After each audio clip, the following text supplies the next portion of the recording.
ರಾಜ್ಯದಲ್ಲಿ ಪ್ರತಿ ಬಜೆಟನ್ನೇ ಮಂಡನೆ ಮಾಡುವ ಸಂದರ್ಭದಲ್ಲಿ ಯಾವ್ಯಾವ ಮಠಗಳಕ್ಕನ್ನೇ ಹಣ ಕೊಟ್ಟಿದ್ದೀರೋ ಅವ್ರಿಗೆ ಮತ್ತು ಕೊಡೋದು. ಅಂದರೆ ಮುಂದುವರಿದ ಮಠಗಳಿಗೆ ಕೋಟಿ ಕೋಟಿ ಹಣವನ್ನು ಕೊಡ್ತದೆ. ಇವತ್ತು ಅತಿ ಹಿಂದುಳಿದ ಮಠಾಧಿಪತಿಗಳಿಗೆ ಅವರ ಮಠದಲ್ಲಿ ಒಂದು ವ್ಯವಸ್ಥೆಯೂ ಕೂಡ ಮಾಡಿಸಿಕೊಡೋದಕ್ಕೆ ಆ ಸಮುದಾಯಗಳು ಹಿಂದುಳಿದಿರ್ತವೆ. ಅದರಲ್ಲಿ ಯಾರೂ ಕೂಡ ರಾಜಕಾರಣಿಗಳು ಇರೋದಿಲ್ಲ, ಸರ್ಕಾರಿ ನೌಕರರು ಇರೋದಿಲ್ಲ. ಹಾಗಾಗಿ ಆ ಮಠದ ಸ್ವಾಮೀಜಿಗಳನ್ನೇ ಕೂಡ ಮೇಲೆ ಎತ್ತೋದಕ್ಕೆ, ಮಠವನ್ನೇ ಅಭಿವೃದ್ಧಿಪಡಿಸೋದು ಕಷ್ಟ ಆಗ್ತದೆ. ಆದ್ದರಿಂದ ಸರ್ಕಾರದ ತಾರತಮ್ಯ ಮಾಡಿದ್ರೆ ಕೈ ಬಿಡಬೇಕು. ಸರ್ಕಾರ ಒಂದು ಕಣ್ಣಿಗೆ ಬಣ್ಣ ಇನ್ನೊಂದು ಕಣ್ಣಿಗೆ ಸುಣ್ಣ ಹಚ್ಚತಕ್ಕಂಥದ್ದು ಏನಿದೆಯಲ್ಲ, ಇದು ಬಿಡಬೇಕು. ಅದಕ್ಕೋಸ್ಕರ ನೀವು ಎಲ್ಲರಿಗೂ ಹಣ ಕೊಡ್ತೀನಿ ಅಂತಂದರೆ ಮಠದಲ್ಲಿ ಅನುದಾನ ಕೊಡ್ತೀನಿ ಅಂತಂದರೆ ಬಜೆಟಲ್ಲಿ ಎಲ್ಲರಿಗೂ ಸಮಾನವಾಗಿ ಕೊಡಿ. ಇಲ್ವಾ ಯಾರಿಗೂ ಕೊಡೋಕ್ಕೋಗಬೇಡಿ. ನಮಗೇನು ಬೇಕು ಅಂತ ನಾನು ಹೇಳ್ತಾ ಇಲ್ಲ. ನೀವು ಸಾಂವಿಧಾನಿಕವಾಗಿ ಎಲ್ಲರಿಗೂ ಹಣ ಕೊಡ್ತೀನಿ ಅಂತಂದರೆ ಎಲ್ಲ ಮಠಗಳಿಗೂ ಕೊಡಿ. ಒಂದು ಮಠಕ್ಕೆ 25 ಕೋಟಿ, ಇನ್ನೊಂದು ಮಠಕ್ಕೆ 10 ಕೋಟಿ.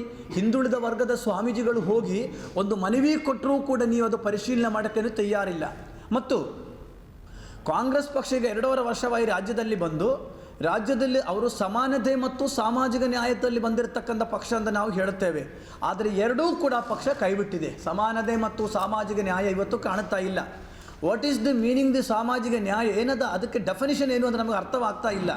ಯಾಕಂದರೆ ಇವತ್ತು ಹೂಗಾರ ಸಮುದಾಯದಲ್ಲಿ ರಾಜಕಾರಣಿಗಳಿಲ್ಲ, ಕುಂಬಾರ ಸಮುದಾಯದಲ್ಲಿ ಇಲ್ಲ, ಮಡಿವಾಳ ಸಮುದಾಯದಲ್ಲಿ ಇಲ್ಲ, ಉಪ್ಪಾರ ಸಮುದಾಯದಲ್ಲಿ ಯಾರೋ ಕೇವಲ ಒಬ್ಬರೋ ಇಬ್ಬರೋ ಇರಬಹುದು, ಹಡಪದ ಸಮುದಾಯದಲ್ಲಿ ಇಲ್ಲ.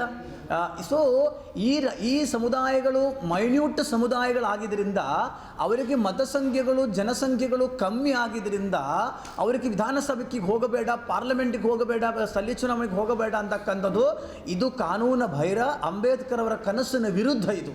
ಅದಕ್ಕೆ ನಾವು ಮೂರೂ ಪಕ್ಷದ ರಾಷ್ಟ್ರೀಯ ನಾಯಕರುಗಳನ್ನು ರಾಜ್ಯ ನಾಯಕರು ಭೇಟಿ ಮಾಡಿ ನನ್ನ ಪಾದಯಾತ್ರೆಯ ಅನಂತರ ಅವ್ರಿಗೆ ತಿಳಿಸಲಿದೆ, ಎಲ್ಲ ಸಮುದಾಯಗಳಿಗೂ ಒಂದೊಂದು ಸ್ಥಾನಮಾನ ಕೊಡಿ.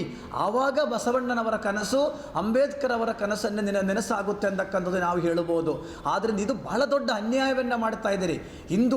ಅತಿ ಹಿಂದುಳಿದ ಅಹಿಂದ ಅಂತ ಹೇಳಿಕೊಂಡು ನಿಮ್ಮ ರಾಜಕೀಯ ಕಾರ್ಡನ್ನು ಪ್ಲೇ ಮಾಡ್ತಾ ಇದ್ದಾರೆ ಬಿಟ್ಟು ಮಠಗಳಿಗೂ ಕೂಡ ಪ್ರಬಲ ಸಮುದಾಯಗಳಿಗೂ ಪ್ರಬಲ ಜಾತಿಗಳಿಗೂ ನೀವು ಭೇಟಿ ಕೊಡ್ತೀರಿ, ಉಳಿದವರನ್ನ ಹತ್ತಿರ ಸೇರಿಸೋದಿಲ್ಲ ಅಂತಕ್ಕಂಥ ಬಂದಾಗ ಬೇರೆ ಯಾವ ರೀತಿಯಲ್ಲಿ ನಾವು ಮುಂದೆ ಬರಬೇಕು ಅಂತಕ್ಕಂಥ ಕೂಡ ಪ್ರಶ್ನೆ ಇದೆ.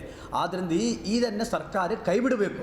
ಇದರಲ್ಲಿ ಕಾಂಗ್ರೆಸ್ ಪಕ್ಷದ ಮಾನ್ಯ ಮುಖ್ಯಮಂತ್ರಿಗಳಿಗೆ ತಾವು ಅಹಿಂದದ ಹೆಸರಿನಲ್ಲಿ ಬಂದಿರತಕ್ಕಂಥ ಮುಖ್ಯಮಂತ್ರಿಗಳು.